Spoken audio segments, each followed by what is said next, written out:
नमस्कार। आई एकटा सीता जन्म सोहर अहाँ सब गोटे के सुनाबै छी।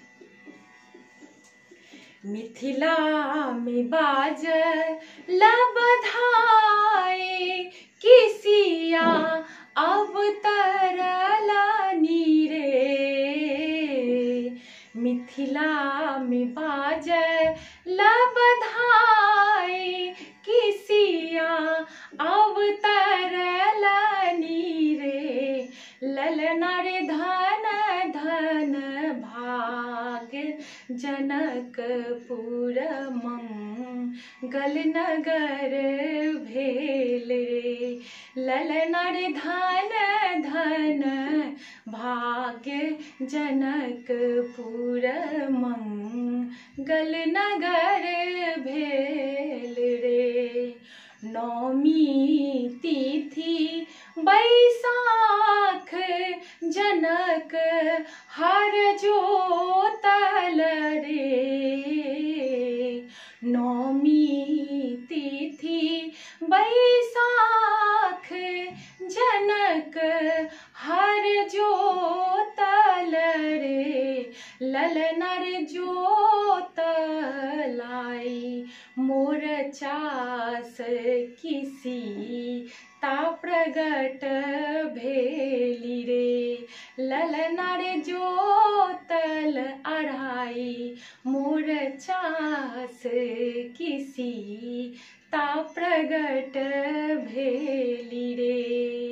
गोद उठाए राजा विदेह एला नगर बीच रे। गोद उठाए राजा विदेह एला नगर बीच रे।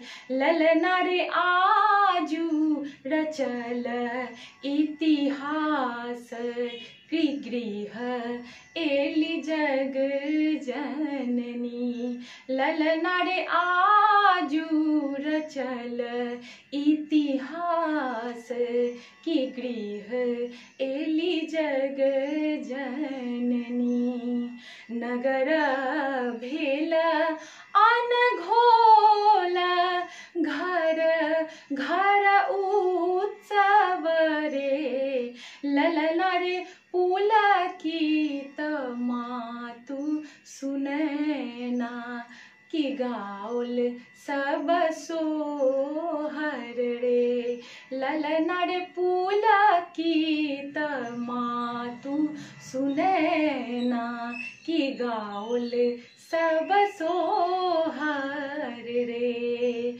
मिथिला में बाजल बधाई किसिया अवतरलनि रे। ललना रे धन धन भाग्य जनकपुर मंगल नगर भेल रे। ललना रे धन धन भाग्य जनकपुर घर घर मंगल भेल रे।